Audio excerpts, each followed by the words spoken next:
Guys, Austin for today. iOS 11.0 beta was released to developers today. The build number is 15A5278F. And I'm going to want to go over a few changes. First one is Siri and speech. The Spotlight search tab, which used to be in general. Let me show you on my iOS 9 device how we used to have Spotlight search right here. It has now been moved into the Siri tab. So now it's Siri and search now. Right here. Now all these Spotlight search options have been moved to here. That's the first change. The next one is one new wallpaper. Is this one. And the old iOS 8 one's been removed. So pretty cool. The next one is Emergency SOS. This originally was from 10.2 beta. Well, in iOS 10.2 later, in the later iOS 10.2 beta, they removed it, but it's finally been added back to iOS.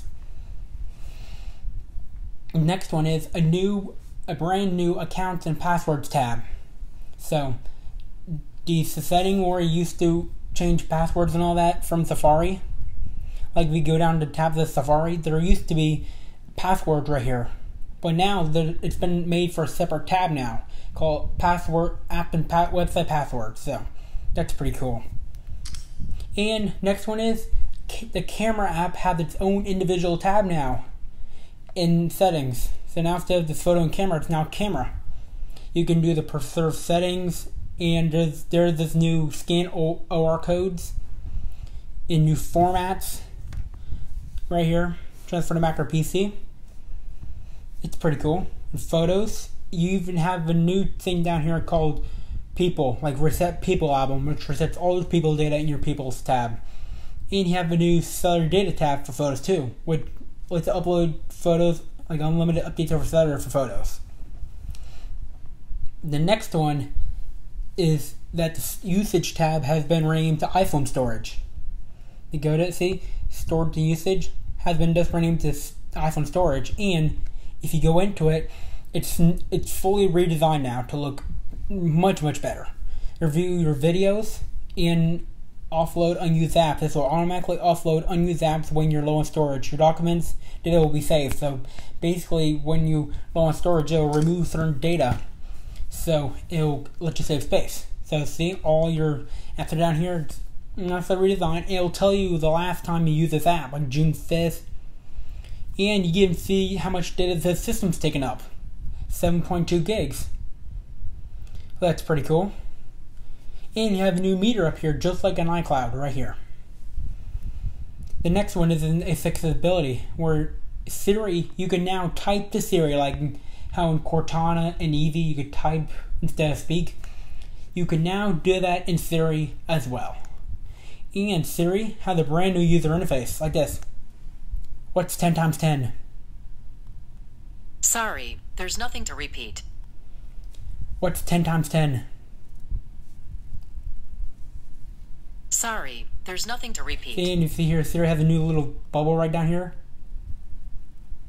I didn't quite get that. Show me results for Apple and Google. Searching Google for WordBoth. See, I searched it. Show me good movies today. Show me Apple.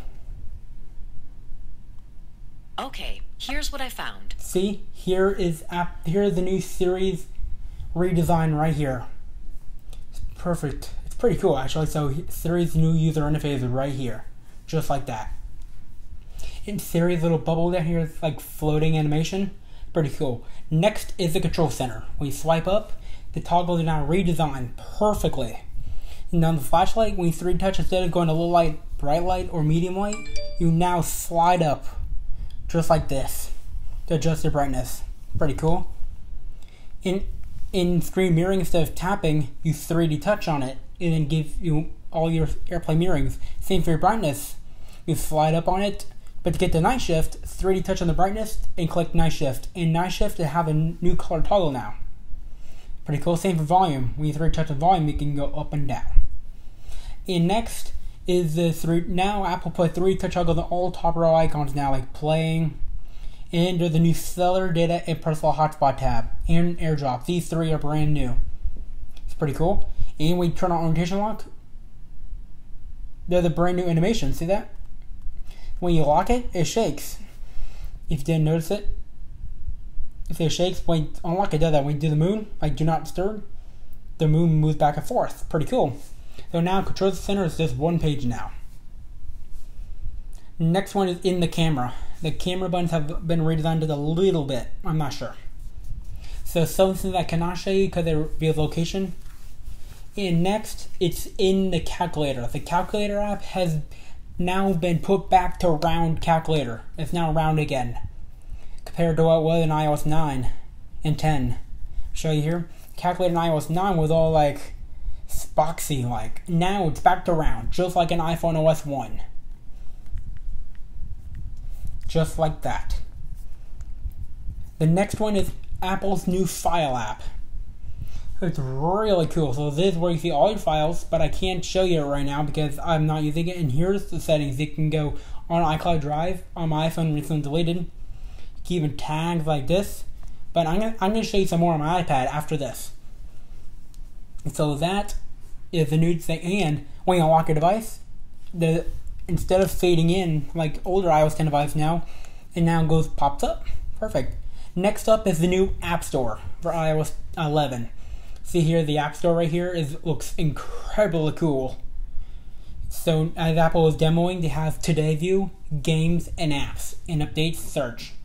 The Updates tab looks really nice, and now you can see your last recently purchased from here. Like to get to purchase, you have to click here, then go to purchase. Like click here, purchased. Now you can see what you recently purchased right from here. Next up, I want to show you messages, but I have to get it ready first. So, see, here's the new Messages app, and the app drawer has been nicely redesigned. So, like if you tap and swipe up, it will pop up the image, and now you can swipe between your last used apps.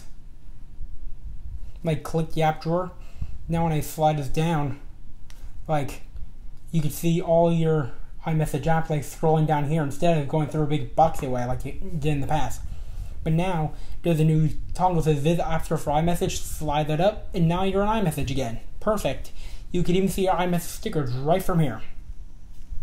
So that's stuff in Messages.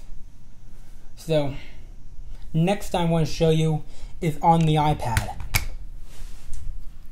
On the iPad, it's really cool. See, the iPad has a new redesigned dock right here. As you can see that.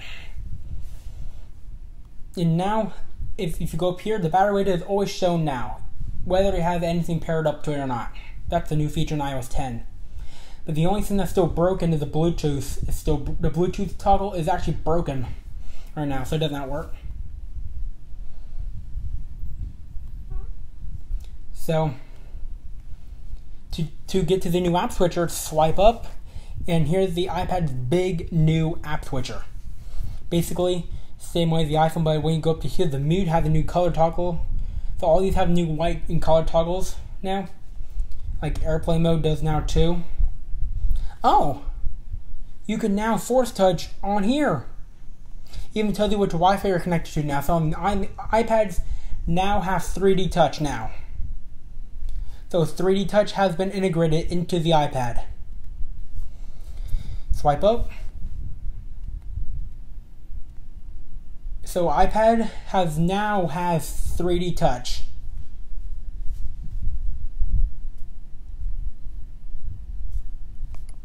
Now when you get to your notification center, swipe down, see the lock screen, but swipe up to see whether they're doing a 3D touch. But that little cool toggle does not work on the notification center right here.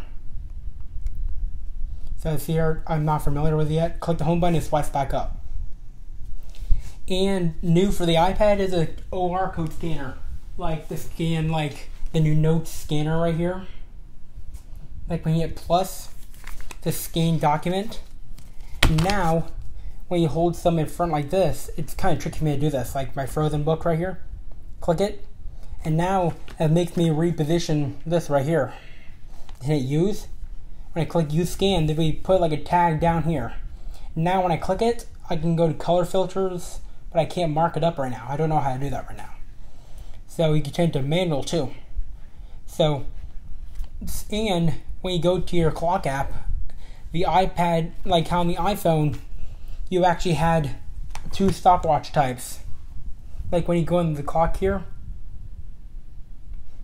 go to a stopwatch, you had like two stopwatches here, but iOS 10, iOS 11 on the iPad, it's been removed. And in the iPad and the iPhone, you can now add seconds to your timer. Right here. So seconds has been added to the clock app now. So you can now add random seconds now to your timer. It's pretty cool. So those are just some of the basic features in iOS 11. If you liked the video, give it a thumbs up and submit video.